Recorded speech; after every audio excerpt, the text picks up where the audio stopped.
Hi, it's Lauren from NorthShoreInsider.com, and it's a Saturday, and you know, one of the great things about living in the North Shore, especially in Highland Park, is that you can always find the mayor. And today is Saturday, February the 10th, and I am here with Mayor Belsky. He has office hours, in case you don't know this, on Saturdays after 3, from 3 o'clock on in the afternoon. So he was kind enough to meet us today and talk about some of the burning issues here in Highland Park. Hold on 1 minute, here he is. Hey Mike Belsky, Mayor of Highland Park, how are you today? Good, how are you, Lori? I'm great. Thanks so much for meeting us and taking some time out of your Saturday to hook up with NorthShoreInsider.com. Mayor Belsky, can you tell me a little bit about some of the hot topics and issues that are going on right now in the city and what you guys are up to?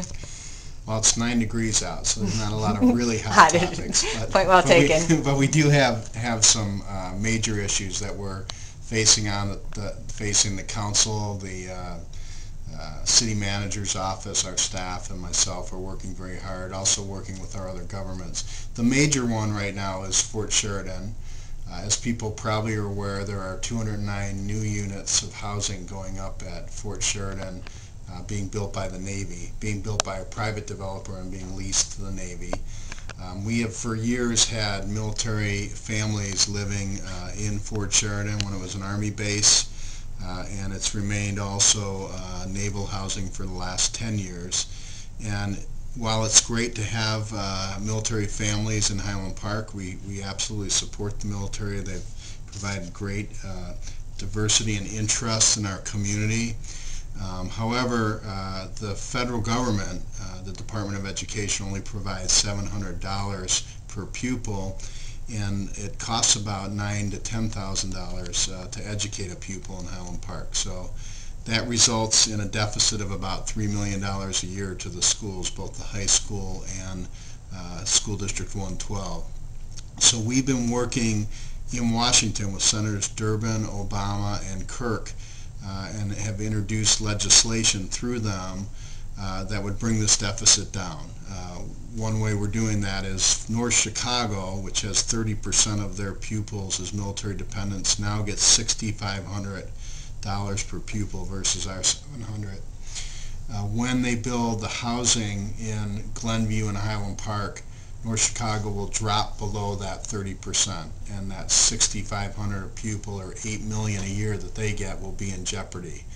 So we have combined with North Chicago and Glenview to say treat all of these kids as if they're going to the North Chicago schools, even though they might reside in Highland Park and Glenview, and give them some of that $6,500. And the amount we negotiated intergovernmentally is $4,500.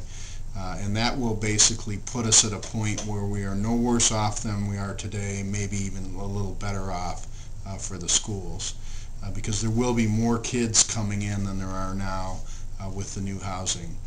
Another thing we did to try to mitigate the impact is we were successful in reducing the number of units going into Highland Park from 284 to 209, and also we had legislation passed in Springfield that does tax the structures, not the land.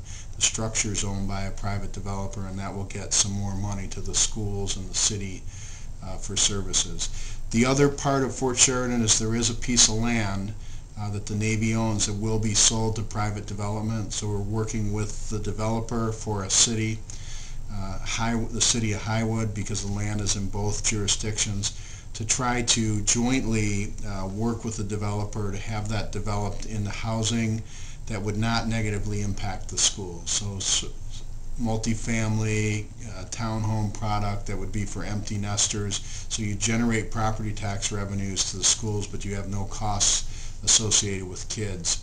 And so that's the other prong of what we're trying to do at Fort Sheridan. So I would say that is where I'm spending a lot of my time, our staff's spending a lot of their time, also working very closely with the school districts and with Highwood and the other communities.